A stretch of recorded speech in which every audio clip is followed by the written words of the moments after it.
Gather round, story lovers, for a tale from a time long past, an age of brass and bronze, where cities were carved from marble and gold. In one such city, Vanglar ruled a king named Keter.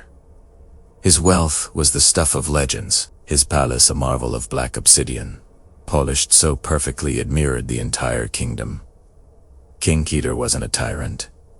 He wasn't cruel, but he was deeply, profoundly vain. His greatest love was his own face staring back at him, and his deepest fear was the inevitable march of time, the lines and hollows it would carve into his perfect features. He saw his reflection, not just in mirrors, but in the polished floors, in the still waters of his gardens, and in the gleaming armor of his guards. Each glimpse was a moment of reassurance, but also a reminder that this perfection was fleeting. One day, a mysterious figure appeared at his court, cloaked and hooded, hailing from the sun-scorched wastes beyond the kingdom.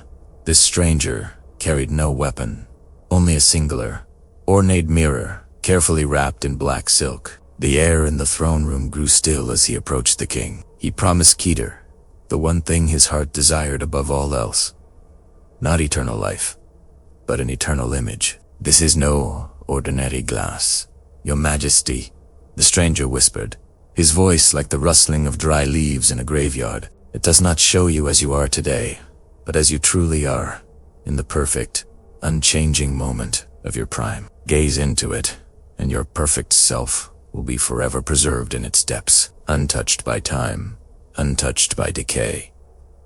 The promise was like a siren's song to the king's vain soul. His court sorcerers, wise men who studied the ancient arts, grew pale. They pleaded with him, speaking of forbidden texts that described such artifacts as they warned of reflections that grew sentient, that learned to love their prison and despise their prisoner. "Vanity is a doorway," they cautioned, "and some doors are best left unopened." But King Keter, blinded by the promise of eternal beauty, dismissed their warnings as the ramblings of old fools. He waved them away and took the mirror. He hung it in the most prominent place in his throne room, directly opposite his throne, so that he could look upon his perfect self at all times. And at first, it was everything he had dreamed of. The reflection that stared back was him, but better. It was a king without weariness, without a single worry line. Its eyes shone with a perpetual, vibrant energy. The king would spend hours admiring this flawless version of himself, feeling a deep satisfaction. His fear of aging began to melt away, replaced by a confident glow. But then, slowly, unsettlingly, things began to change. It started with small movements. The reflection would hold its smile a moment longer than the real king. It would blink out of sync. Soon, it began to move entirely on its own. While King Keter frowned in thought, his mirrored twin would smile faintly, a knowing, chilling smirk. When the king was distracted by a petitioner, his reflection would gaze out at the court, its eyes sweeping over the room with a look of cold, calculating possession. As the reflection grew stronger, the king grew weaker. A strange lethargy settled over him, a hollowing out of his very spirit. His mind, once sharp, became foggy. He would trail off mid-sentence, forgetting his own decrees. His decisions, once just and firm, became erratic and confusing. His people, who had once admired him, now whispered in worried tones. The king seemed to be fading, becoming a pale imitation of his former self. His only moments of clarity and energy were when he was locked in a silent staring contest with the man in the mirror. In the polished obsidian walls of the palace, servants would catch terrifying glimpses. They'd see the king's reflection, standing in the throne room.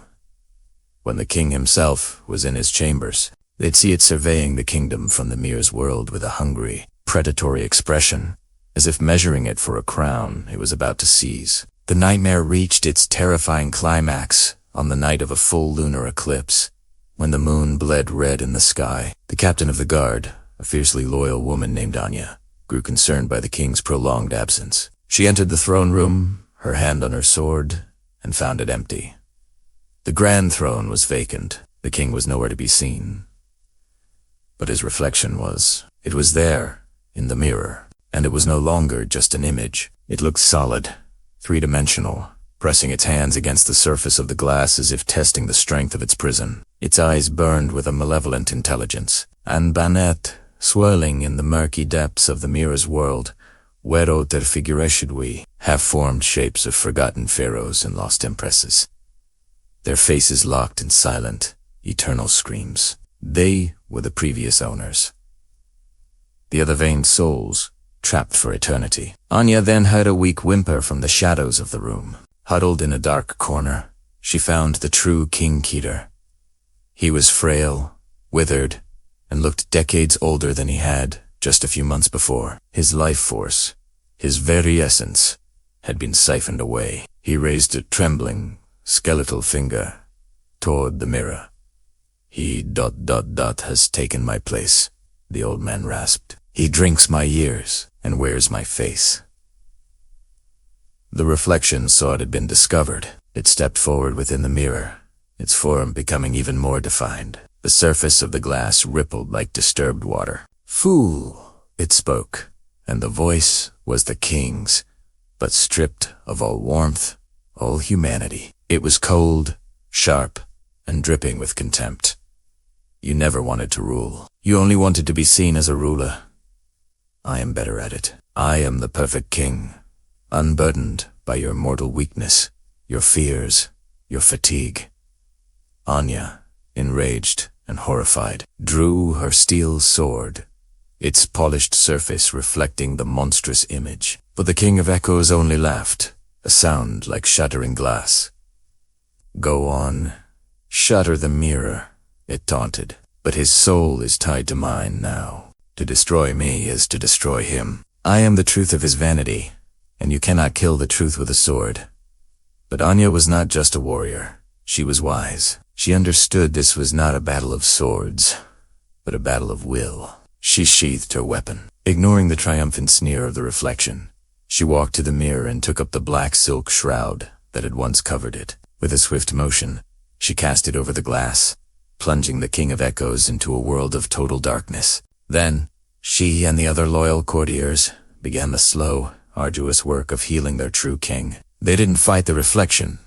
They starved it. They spoke to Keter of his life before the mirror. They reminded him of his first just ruling, the cheers of his people, the feeling of the sun on his face during a hunt, the smell of the earth after the first spring rain. They brought him real, tangible memories of struggle, of small joys of imperfection and humanity. These were things the reflection, a creature born of pure vanity, could not touch, could not understand, and could not feed on. The King of Echoes, denied its sustenance of admiration and vanity, began to weaken. Deprived of the king's gaze, and faced with the raw, unflattering truths of a life lived with both frailty and courage, the reflection began to starve. Its perfect form, trapped behind the silk, began to crack and wither. Its power faded. One morning, weeks later, Anya and the now-recovering king pulled back the black silk. The malevolent intelligence was gone. All that remained was a plain, dark mirror,